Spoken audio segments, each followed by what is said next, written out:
Welcome to another episode of Systematic Geekology.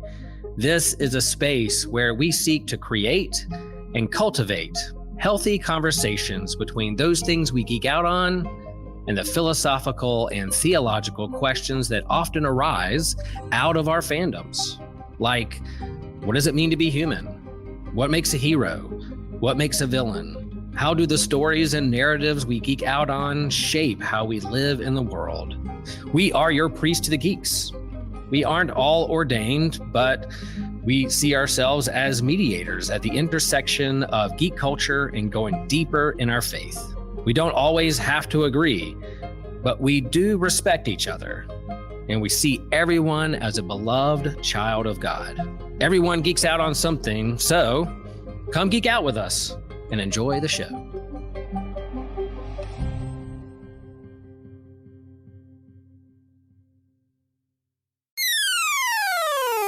This show is a proud member of the Amazon Podcast Network. Oh, the high drama of trade routes and blockades, and board meetings, and group decision-making. Yep, if you can't guess what I'm talking about sci-fi, folks. Yes, plot lines for Star Wars. Happy May the 4th to all who celebrate. May the 4th be with you, Systematic Geekology fans, and we all say, and also with you.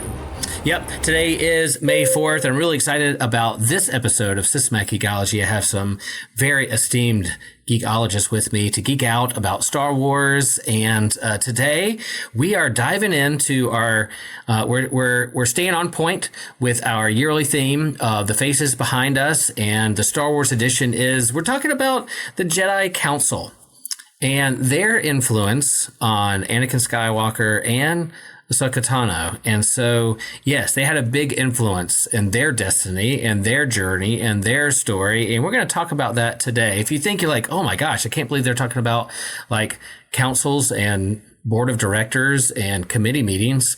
Yeah, that is what we're talking about. And we're going to talk about the influence on the good side and dark side of the force when it comes to board meetings. But I'm really excited about this episode. So Kevin, John, how are you doing? What's going on today? Are you feeling the force today? Is there a disturbance in the force? Are you feeling the light side or dark side? How are you feeling when it comes to the force today? Kevin, let you go first. How are you feeling, man?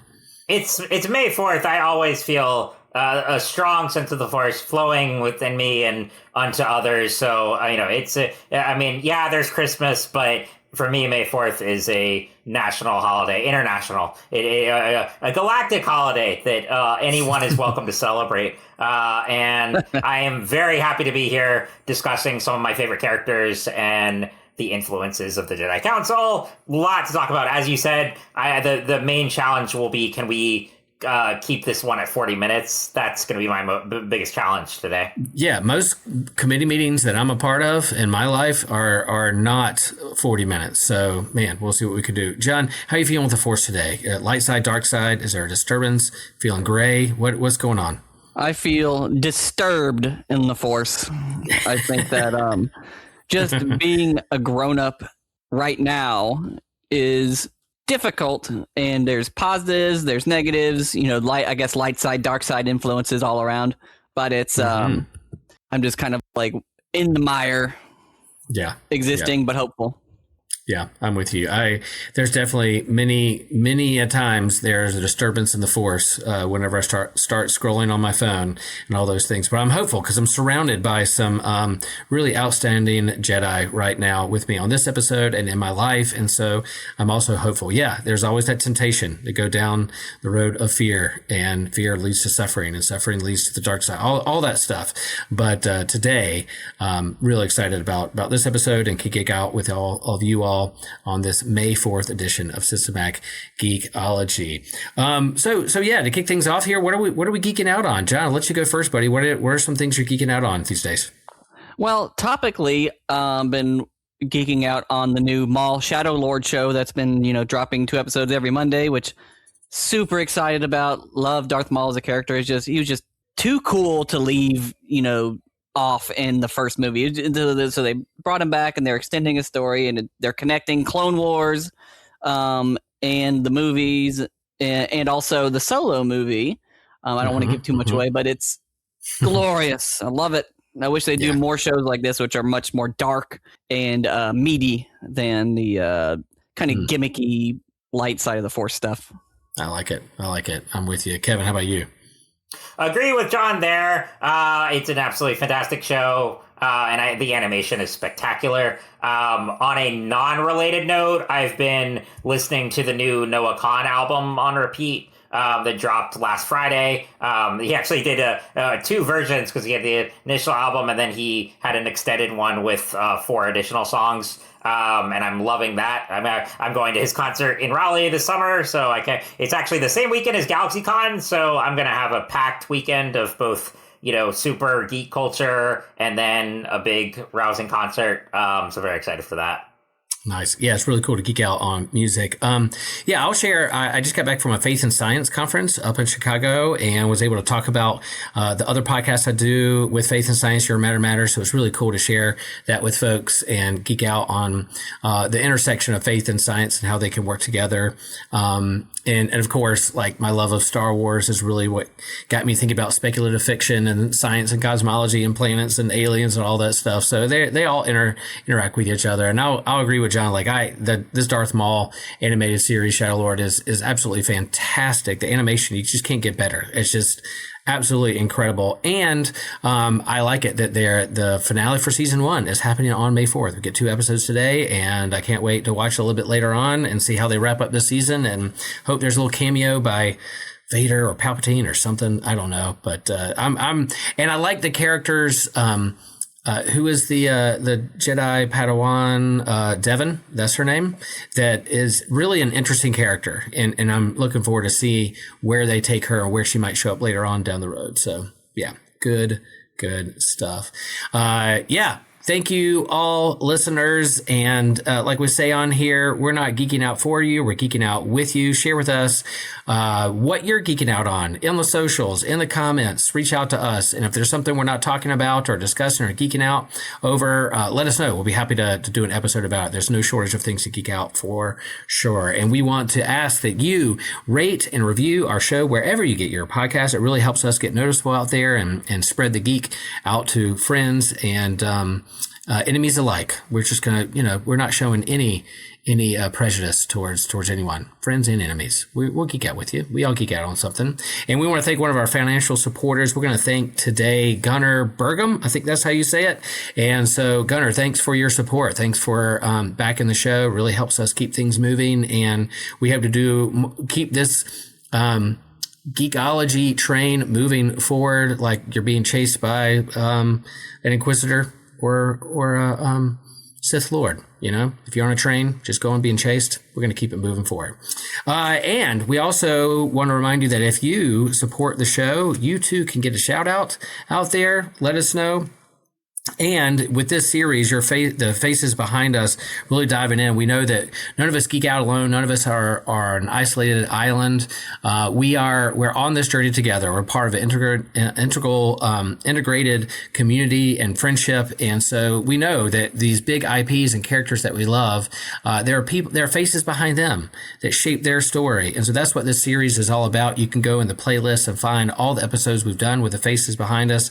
And so you can find that in the playlist. And so let's get into this episode. Let's talk about Star Wars. Let's talk about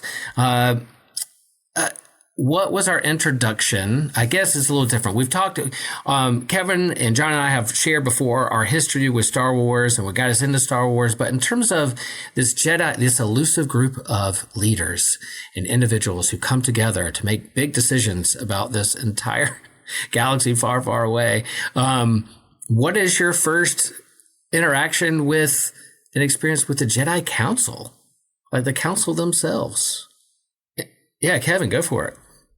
Yeah, so I'm a millennial and very much a prequel kid. So Phantom Menace was the first Star Wars movie I saw in theaters. I had seen the original trilogy at that point on VHS, but that theatrical experience of watching Duel of the Fates and Darth Maul and Jar Jar. I know a lot of original trilogy adults hate characters like that, but I mean, I was always a fan. I loved those movies growing up, and so seeing the Jedi Council that was sort of alluded to in the original trilogy presented now at the height of the Republic, and getting more of this world expanded with the prequel trilogy, that was really fascinating to me. And also, growing up at that time, the merchandise for the prequels was all over the place, and I had every action figure you could imagine, going from, of course, the big characters like Obi-Wan, Anakin, and Padme, down to individual members of the Jedi Council who weren't really even named in the movies. And so I love following that. And then, even before the Filoni Clone Wars animated series, there was the 2D animation one from the Samurai Jack creator. That one I was watching week to week in between the release of episodes 2 and 3. But yeah, so Phantom Menace was my introduction to the Jedi Council as a whole, and what it meant for that period, and then of course you see how it falls, and how once Anakin turns to the dark side and everything crumbles in Revenge of the Sith. Yeah, that's good. John, how about you? What's your introduction or experience with the Jedi Council? With the Jedi Council, this might be even as a Legends canon throwback, but I used to read a lot of the Legends novels, specifically like Young Jedi Knights and the older series by Kevin J. Anderson, trying to remember like the Thrawn trilogy and things like that. Mm-hmm. But they made mention of like the Jedi Council or versions similar to it, where with Luke's news with the school and like the Jedi Academy that he had. But nice.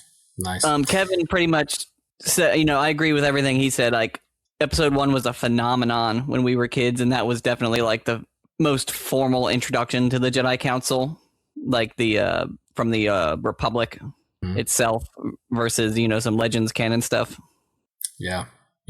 So you were a prequel kid, and so that's what kind of like your introduction to Star Wars lead into. When did you see like the original trilogy? Did you see the original trilogy after you kind of saw the prequels, kind of in order with the episodes, or did you do the original trilogy and then back? I grew up on the special edition VHSs with my dad. We still got them actually, and I actually managed to snag all the original VHSs from a thrift shop. So I haven't watched the original cuts yet, but I've got them on VHS. I'm gonna watch it to see how it compares. But I grew up with the special edition, and then my dad took me to theaters to see all the prequel Star Wars films. So it was big. Star Wars was huge. Like, everybody wanted to have the double-bladed lightsaber, and we were all running around with just having a blast and playing the games. Remember, Jedi Power Battles was like the best game, and playing it now is really difficult, but back in the day, that was the jam. Nice. Yeah, I'm really looking forward to the 50th anniversary of the original movie going back into the theaters as the original cut. And I'm sure they'll edit and color up and touch it up to where they need to. But in terms of the original movie that came out in the theater in 1977, I'm really excited about that. So going to be also a fun anecdote is the toy lightsabers I got when Phantom Menace came out. I still have them, and now my niece and nephews play with those. So it's it's like a passing of the torch there. It's great. Nice. Yeah, for me, my history with this is that like I'm an original trilogy kid, and that's the movies I grew up on and geeked out on, and sparked the geek within me. And is that phrase and kind of throwaway comment or kind of a mystery that Obi-Wan, when he's talking to Luke, and he talks about the Clone Wars, and talks about, your father was a great pilot in the Clone Wars, and it is just a couple sentences that show you or share with you how big this universe is. There's more story there. You're starting in the middle of this grand saga. And so as kids, when we were getting the action figures and thinking about the movies that are coming out, we were wondering what it was like before Darth Vader, before Luke Skywalker, the Clone Wars. What would a young Obi-Wan even look like or be like who fought in those wars, and just imagining. And so we had a lot of headcanon with that, which might be part of the original trilogy generation might have a problem with the original or with the prequels, because we just build up so much story in our own heads that we were like, oh, they didn't tell our story. I'm upset or disappointed. So man, that's a whole another topic that we could get into. But just that kind of allure and mystery of the grand wide universe that Star Wars is. And then I remember seeing the prequel, and I rewatched Phantom Menace just to kind of see when the Jedi Council shows up, and they don't show up to like an hour and a half, hour 24 minutes into the first movie. You know, you hear him talk about it. You hear Obi-Wan talk to Qui-Gon about like, you would be on the council if you just, you know, follow the rules more, or different kind of stuff. Oh no, they're going to be unhappy with you. So even in the movie, it builds up. You finally get to see them in their high tower on Coruscant, and they're sitting in a like Knights of the Round Table, and they're cutting eyes at each other and sitting there all stoic with their hands folded in prayer or whatever. And then they bring poor Anakin into them, and they kind of, so they're so skeptical, and Qui-Gon is pushing back against this council. So that is pretty cool. You have this kind of institutional religion of Jedi, and then you have the mysterious force that everyone hopefully can tap into, and the Jedis are keen on. So you do have the religion, you have the High Council, they are the rule keepers and oversee things, and then you have the Jedi who are putting it in practice out there in the world. And it's very analogous to what we're in our world. Like we have board of directors for any kind of institution or non-for-profit or big company. You have board of directors. My own church has a church council, a board of directors that oversees the life and movement of our community together. And yeah, can meetings get long and get technical and get in the weeds about the bills and who's not cleaning up after they do a meal or not, and those kind of like dry, boring stuff when it comes to community. But they're also called and elected to be good stewards of our buildings and the budget, and to make sure that we're on point with our mission and vision. So I have a kind of a love-hate relationship when it comes to board of directors and councils and institutions, because they're necessary. You need these things, but we see the role they play in this Star Wars movie when it comes, or this lore when it comes to Anakin Skywalker and Ahsoka. Hey, podcast fam. Want to stay even more connected with the show? We've got you covered. Check us out on Instagram and Blue Sky, where we're posting exclusive content and bonus videos and fun updates that you won't get anywhere else. From sneak previews of upcoming episodes to bonus content, our social accounts are the best way to keep the conversation going. Plus, it's a great spot for you to interact with other listeners and share your thoughts. We love hearing from you. When you follow us, it helps us grow and continue bringing you the content that you love. Whether it's a funny poll, a quick clip from today's episodes, or just random thoughts, you'll feel more plugged into everything we're doing. So go ahead and hit that follow button on Instagram and Blue Sky. It's one more way to be a part of the show and keep the good vibes flowing. Thanks for being a part of the family, and we can't wait to see you there. So let's talk about Anakin first and kind of his history with the Jedi Council. And it didn't start off on a great foot, and then it kind of keeps going in those movies and even in the Clone Wars themselves. Kevin, what's your take on like how from the get-go, Mace Windu, as much as I like Samuel L. Jackson, man, he just had a scowl on his face the entire time. He didn't like Anakin from the beginning. He didn't give him a chance. Come on, y'all. Just because he loved his mom?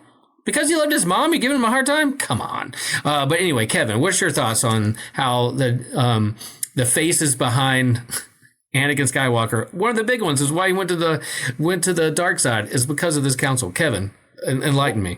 Well, especially with characters like Mace, I have to give a shout out to a creator you and I love, Mark Bernardin. He said one time on a podcast with Kevin Smith that he described the Jedi Council as space priests, and I was just like, yeah, that's about the most apt description you could have. But as very stoic beings that, like you said, they see themselves as stewards and as guardians, not just of the Jedi way, but really of the galaxy and the Republic. And they're view of Anakin is very negative at the beginning. Not necessarily, oh, they hate him as a person, but they have an immediate dismissal of his ability to become a Jedi because they say immediately, Yoda, Mace, the rest of the council says he's too old to become a Jedi, which, I mean, Anakin is only 9 at the time when Qui-Gon finds him on Tatooine and thinks that he is the chosen one because there is this prophecy stating that someone a virgins in the Force, right? Yes, right? yes. I wonder where Lucas got that idea from.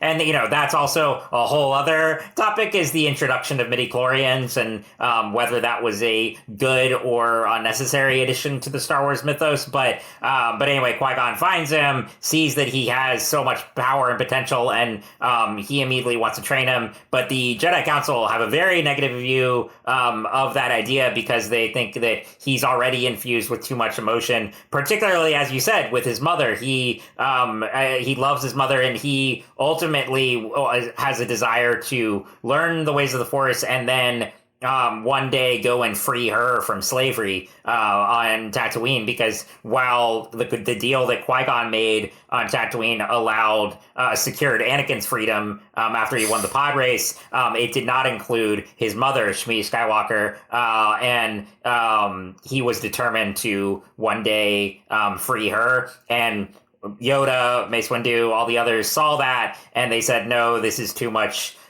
This is too dangerous. Like, with the whole point of raising Jedi is we raise them from a very early age, and we don't allow them to be corrupted by emotion and feelings, and we want them attachments.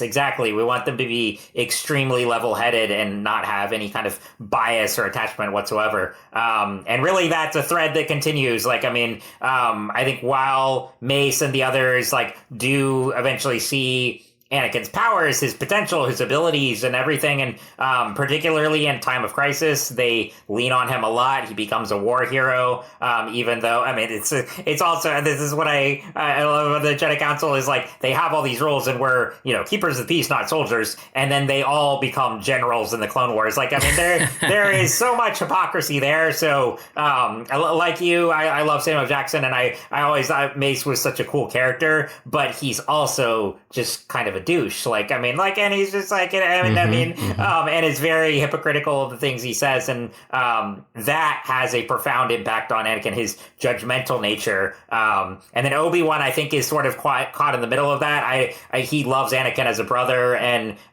he's both like a brother and a father figure to him, but he's also trying to appease to the council and adhere to their ways, so he feels kind of caught in that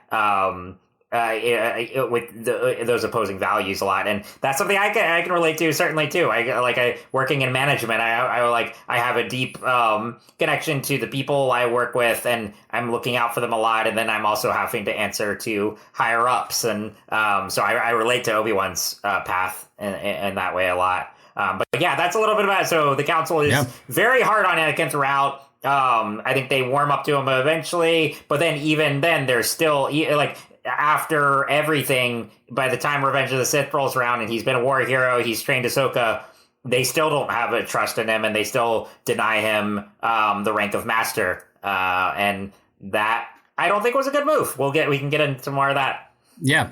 John, how about you? You're being a prequel kid and seeing the Jedi Council, the interaction with Anakin. You said Anakin's one of your favorite characters.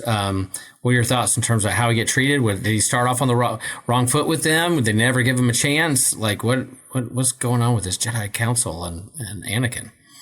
Well, they kind of did start off on the wrong foot with being he's too old, and him being like a little kid, even in his own mind, he's probably like, what are they talking about? He doesn't understand their structure, that they basically are, it's like kidnapping children, but, taking children from extremely young ages to be inducted into this. Once they detect their, M count or their sensitivity to the Force, they are inducted into this order, which is, and I think, their judgment throughout the Clone Wars show, or even just the movies themselves. I mean, you could tell that they don't all agree with each other. There's some louder, more passionate people like Mace Windu who they really do try to get their way, or they just it's a do as I say, not as I do kind of a attitude. And or they think that they're just so good that they can handle everything by themselves, which is really big boon in Revenge of the Sith, when he's just like, you've gained my trust, but you can't help me take down this big bad guy, but yeah, no, the council just doesn't function the way that it should. It's a good example of a like a necessary thing that doesn't function the way it should. It's for all intents and purposes, it is corrupted, but it's also one of those things where it's like their incompetency led to their own order getting completely demolished, and also they denied one guy a promotion, and then he obliterated the whole company. Right. So yeah, even like when we hear about the Clone Wars in the original movie, episode 4, that they didn't win because they got to the point where the Empire is controlling the universe and the Emperor is controlling the universe, and Darth Vader has everything in his grip. The Jedi are all but extinct. And so, you kind of figure out, something must have gone wrong along the way, and putting those pieces. So telling that story of kind of having a high value of the Jedi and their ways, and that they are good in the universe and a light that people should follow. But yeah, what these kind of micro decisions or microaggressions or sticking to the rules too tightly, or their orthodoxy in a way kind of gets in the way of them seeing a broader, wider, expansive universe of what could happen. Qui-Gon's kind of on the page was like, I don't need to be on council. There's other ways that I'm experiencing the Force and can do this. So I don't know if they let go of their rules and rigidness, would there be a little bit more flow? But then I can understand them not wanting the dark side to emerge and take over. But I think Luke showed later on in the movies that his love for his friends, it is his attachments, and that his believing in his father that eventually redeems the universe and brings him back to the good side. And so, maybe attachments and love and care for your loved ones isn't all that bad. That can help reconstruct how we understand the Jedi religion. But I think, you got to tell that story somehow. So to see their downfall and the slow, monotonous decisions that they make, and then Palpatine throw at the dark side, clouding a vision of the Force that Yoda says in the prequel, the dark side cloudy, because what eventually brings them together is like, Qui-Gon goes to them and says, there's a Sith out there. I got attacked. There was a red lightsaber. There's this really cool dude with horns, like chasing me down. And they're like, oh, really? There hasn't been Sith forever. What's going on? And then eventually he brings Anakin, because, I found this kid. So they have these two things going back and forth with the emergence of the Force, along with this emergence of a dark side and a Sith, and Palpatine doing his thing, and you see his manipulation, even with the vote of no confidence in the original kind of leader of the Senate, and then he's working his way off the top, manipulating the system. So I find all that interesting, because in the midst of the world that we live in, a political world, people kind of gave trade routes and high councils and committees a little bit of a hard time when that first movie came out. They were like, oh boys, my exciting Star Wars, trade routes and high councils. And yet we see how I love the memes that are being passed around right now about like, oh, we thought this was irrelevant, but now it's very relevant to the economy and what's going on in the world. So yeah. And then with Anakin, like it's not just him as a kid, but also, like you guys said, eventually in the Clone Wars, he becomes a folk hero. People look up to him. Him and Obi-Wan really bond as brothers because they're fighting this war on all fronts. And then, but he's denied Jedi Master, and then not getting that promotion, John, like you said, and also his love for Padme, keeping that a secret. Man, it just starts spiraling and goes out of hand, and we know why and how he turned to the dark side, which is. Maybe there could have been more love and care and understanding with this committee that could have helped him along the way. And also, like, my avatar for this show is Kanan from Star Wars Rebels, and and he's a perfect example of someone who he had an open relationship with Hera. He loved her, they loved each other, and he never turned to the dark side. Like, he was very, like, he showed what the Jedi could be if they evolved, and he grew up in a post, he was a survivor of Order 66 and grew up in the wake of that. And I mean, he was in hiding for a long time, and then eventually kind of, came into his identity and became a mentor figure to Ezra. And so obviously at that point, the Jedi Council had been extinct, but he was able to find a path forward where he could still emulate the ways of the Jedi and carve out a path for himself and still, be someone who loved someone. He had attachments, and he didn't allow those things to corrupt him. And in ways, they strengthened him. Yeah. And then, all right, eventually you get, Anakin's story, he turns to Darth Vader. But then in 2008, the Clone Wars animated movie hits the theaters and has mixed reviews. And, they introduce a new character, a Padawan learner called Ahsoka Tano. Hey guys, Christian here. Have you ever wondered how you can support Systematic Geekology? Well, we've made it a lot easier for you by going to Fourth Wall. Instead of what we've done in the past, Fourth Wall makes everything very easy for everyone involved. Everything is in the same spot. So if you want to find a way to become a member and get access to our exclusive memberships and all the giveaways that we're going to be doing, Fourth Wall is the way to go. As well, if you want to see all the extra episodes and content that we only put to our members, that's the best way to go. Feel free to rate and review us there. You can also leave a donation or tip if that's something you're interested in. And as well, you can help support our All Reading Counts initiative that we do. All the donations that go to that go to our libraries. You're also, if you really want to, it's like, man, I really want to hear more episodes about Christian for some reason. Or even for reasons I don't understand, you want to hear Joshua more often. We have episodes listed by host. You can see everyone there. If you have a favorite host, head that way and support the episodes that they're on. You also find a link to our YouTube page. And we may be adding some special content beyond what we've promised. Everything that was once in multiple different locations and you didn't know where to go, well, it's all in that one convenient place. If you want to know exactly where to go, the link to this will be in the description below. That is a Padawan to Anakin Skywalker, and the world flips out. They're like, wait a minute, she doesn't show up in episode 3. She doesn't show. We don't hear about any of these her anywhere. Then why are you introducing this character? But they introduce this character, and eventually the way she's going to go off grid. She's not going to show up in any of the movies. So how does she not show up in these movies? What happens to her? Does she die? Does she? What? Think of it. People are imagining, they can't imagine him having a Padawan because we never heard of that before. John, as you were introduced to Ahsoka, eventually following her storyline into the Clone Wars, well, we find out later on why she doesn't show up in the third movie. John, enlighten us when it comes to the Clone Wars and the animated series. Did you follow it week to week? Yes. Was this a cartoon that you were locked in the whole time, the whole journey? My first animated Star Wars show that I watched, I'm not including the very brief Genndy Tartakovsky animated shorts, the Dexter's Lab creator.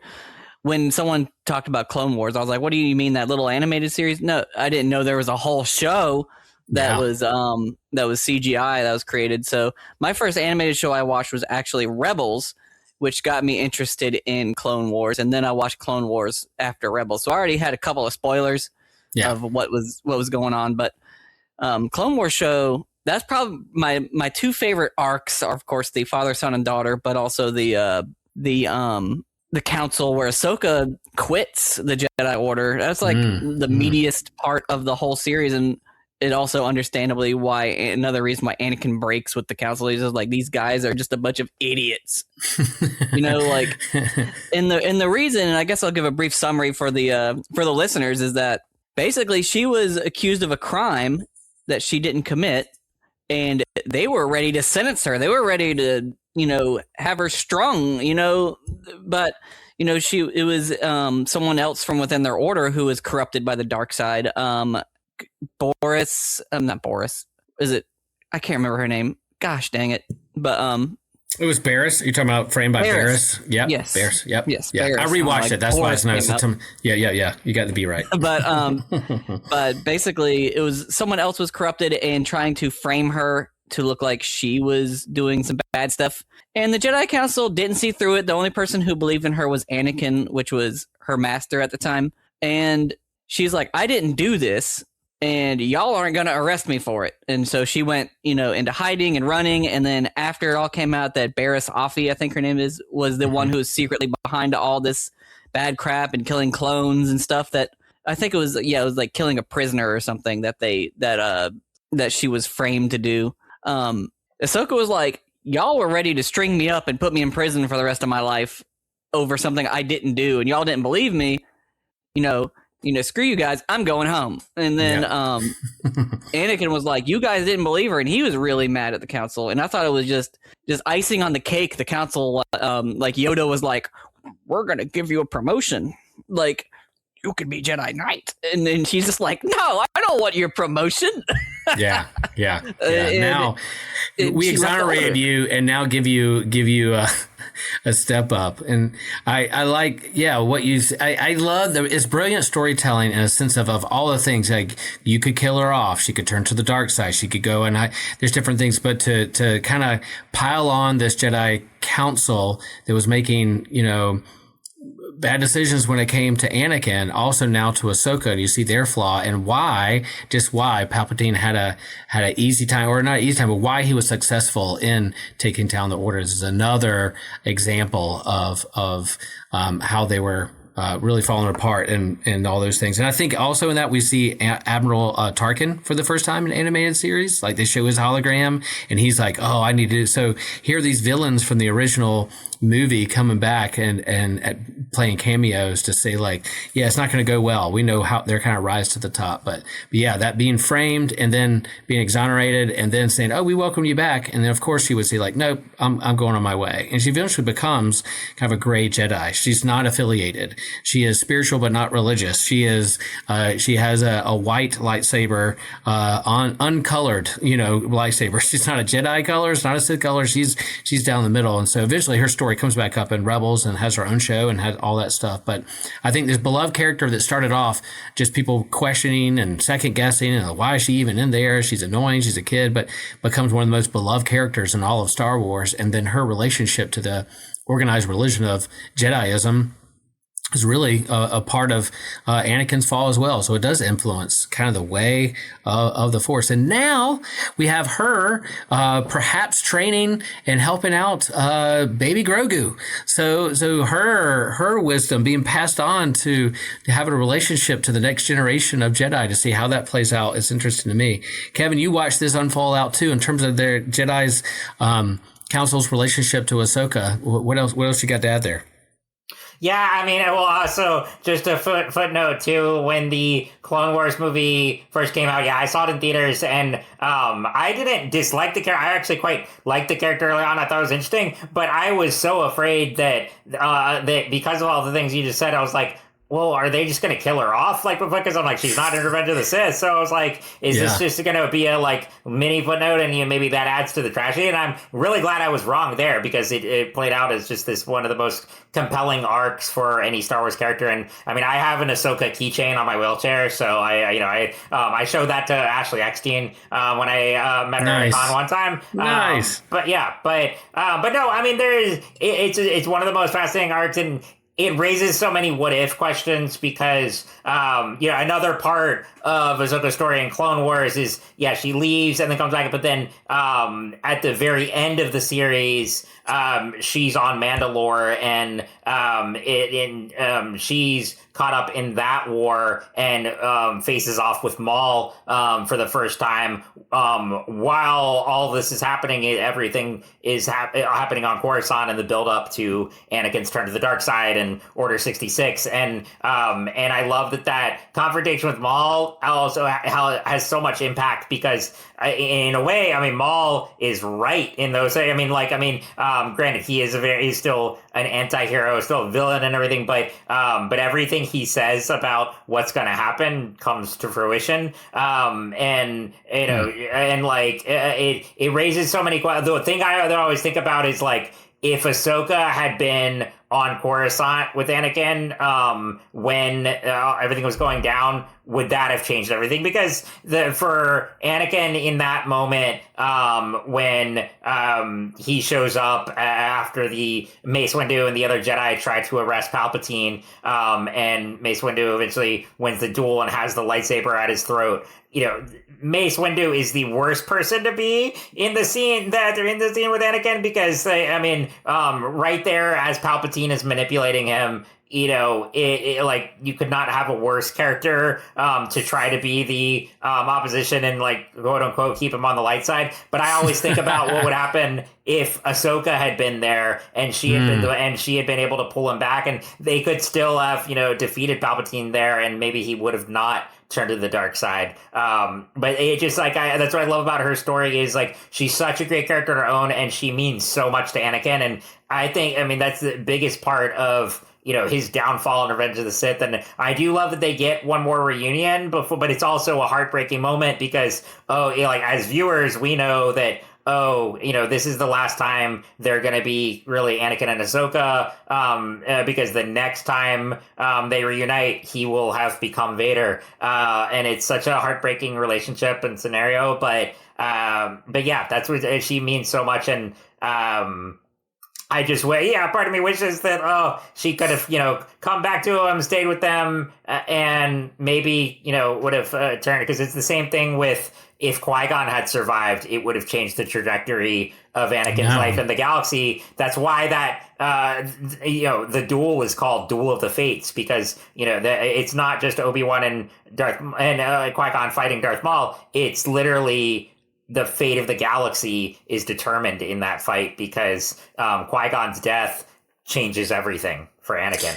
And Marvel's done the what if stuff all the time. I really think a Star Wars what if animated of like, what if Qui-Gon survived? What if, the council, accepted him as a Jedi master? What if Ahsoka wasn't afraid? Like, you could have these different trajectories and stories of just endless possibilities of how things would have been different. And that's part of the Faces Behind Us questions. It was like, how would things be a little different if they weren't a part of their lives or made some different decisions? And I think you can clearly see that happen in this ongoing thing. You would think it's just a board, it's just a council, but they have the fate of the universe lies on their shoulders, and some of the decisions and how they react to certain things. John, you start with Rebels. I guess there was that moment in that series where Ahsoka and Vader meet up, and she kind of realizes who he is in the midst of that. Share what that was like in terms of seeing for you at the first time. Like that's a pretty heavy moment.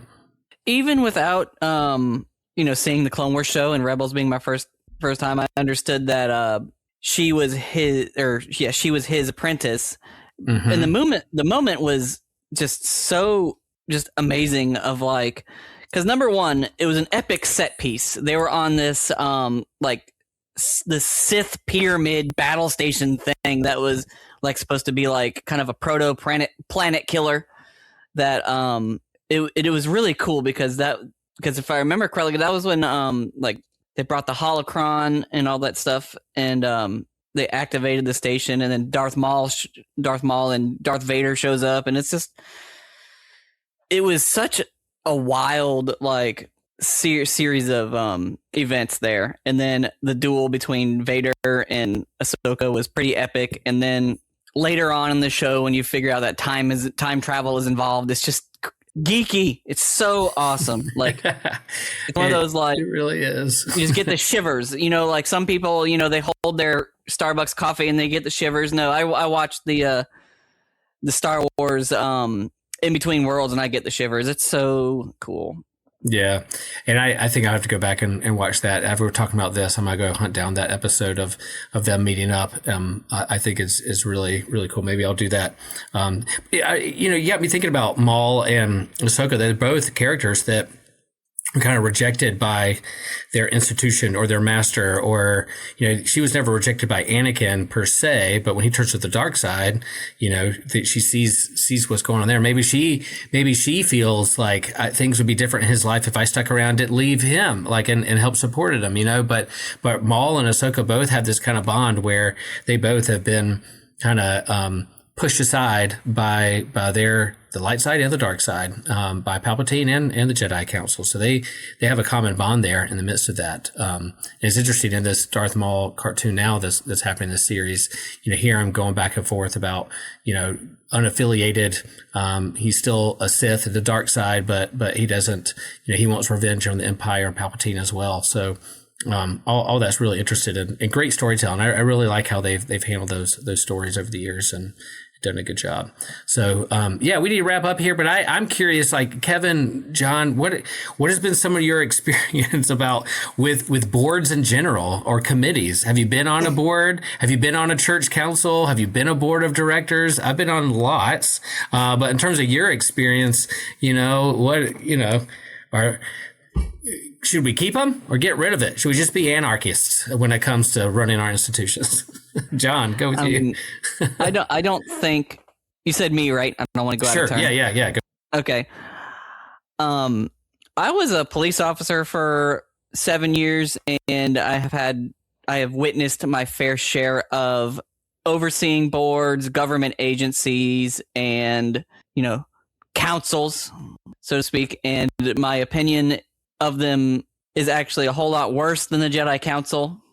I think that real life government boards and overseeing agencies are by and large corrupt and do not function the way that we want them to. They are all extremely self-centered, self-inflating, and rules for thee, not for me attitude. Not everybody in them, but I would pick the Jedi Council 1,000 times over, even during the moments when they're like prosecuting Ahsoka is better than, my experience of local governments, state governments, and company oversight boards and things like that. I have very low opinions of councils, and I've witnessed some, good councils, I say, like with my local church or, with this podcast, we when the minds meet, it's kind of like a council meeting, Yeah. But when it comes to power, what they say, absolute power corrupts. Absolutely, I have. I haven't seen good examples yet, and I was in law enforcement, so that doesn't bode well for my thought of greater society.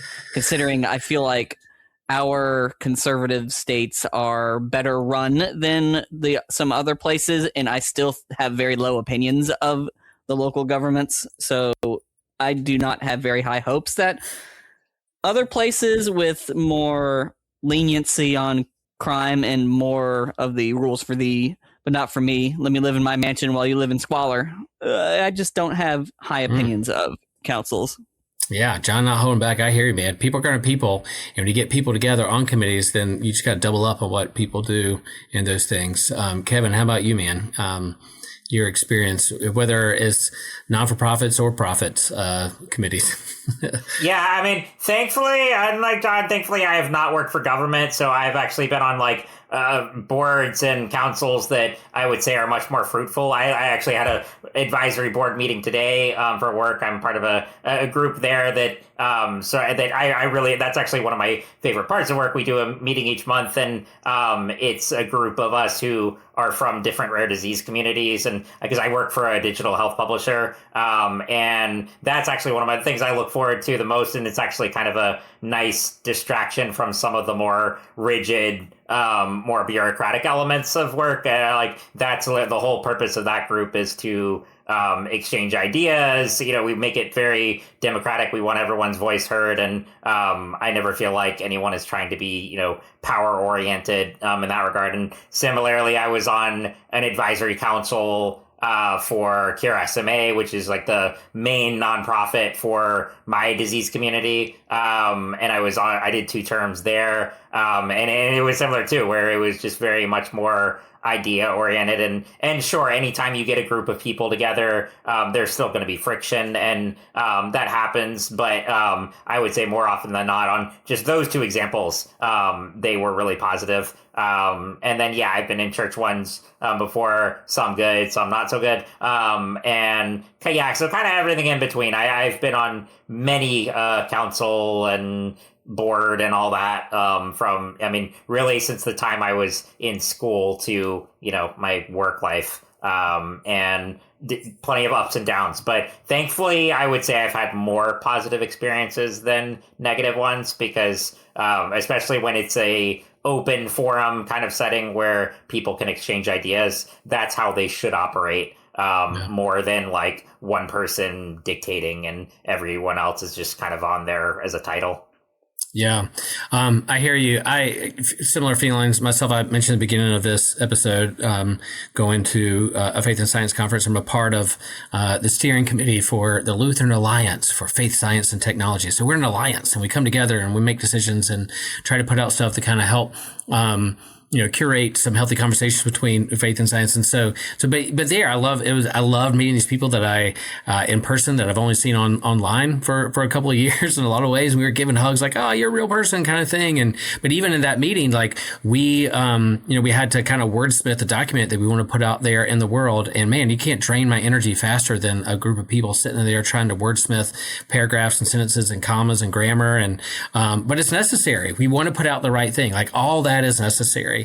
But for me, I don't get any. Some people are great at it. Some people are good. They get a lot of energy off those things. I do not. So we all have our gifts, and come together as a team and how to work together as a team is really important. So I'm trying to do in church. I think in the sci-fi world, at Systematic Geekology, we work together as a team and so those kinds of things. So yeah, I had a student one time share with me. They was like, well, I'm starting to think that I'm not for organized religion, but I'm a spiritual person. And I was like, yeah, I hear you. But I knew this guy was on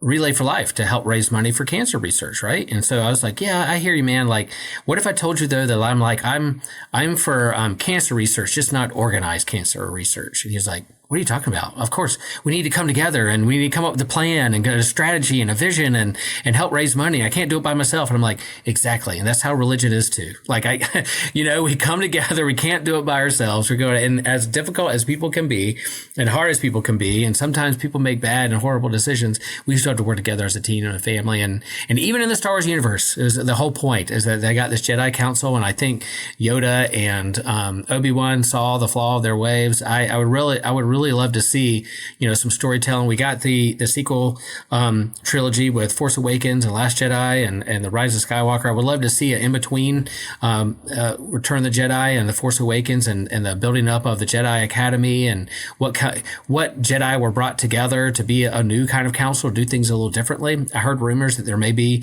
like an animated series, a Luke Skywalker animated series that they're going to produce or hopefully do. And I would love to see this rise of a Jedi Council in a new way of an academy of how to do this Jedi religion with the text they've kept, but learning from that attachments aren't all that bad. Maybe caring for your loved ones and those you care about isn't all that bad as well. So I would love to see how that would unfold in a kind of a new Jedi Order kind of thing. As long as you're okay seeing them eventually get slaughtered, because you know that's the eventual outcome. Which I can ignore an alternate timeline of what happens in The Last Jedi when it comes to that whole Jedi Order being slaughtered. Yeah, I know. So we knew Darth Vader. We knew the Clone Wars wasn't going to end well, and we still followed that journey all the way through. So that's kind of what we're doing here. Cool. Y'all, this has been super fun. I really appreciate everyone, my fellow geekologists here and the listeners and your support. Go out there, share this with a friend, be lights of the good side of the Force and share an episode.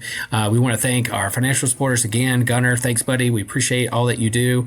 At the end of this, you can go to the playlist and go into the show notes and find where you can find us on Fourth Wall and go over there and be a member. You can even be a free member over there. And we're going to have a bonus question that you can get over on our Fourth Wall site. And I know you're dying to know. I think you might have heard our takes on board of directors and councils. But if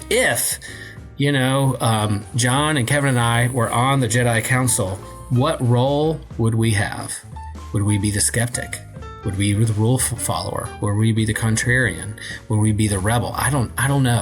What would our role be or see ourselves in? Maybe John's the treasurer of the Jedi Order. Maybe he's the one who keeps up with all their credits. I don't know. We're gonna find out. So you can find that on Hub over the Fourth Wall and do that. So we're gonna try this here. I'm gonna say, "May the Fourth be with you," and then Kevin and John and I are gonna say together, and also with you. Also So with let's see if we can. We have our shirts out there, out in the wild. If you haven't gotten yours, go get it. Here we go. All right. So on this May 4th, 2026, I want to wish all of you, may the 4th be with you. And also, with you. Look at us. You know, we're liturgical. We're liturgical geeks. Here we go. Peace, y'all.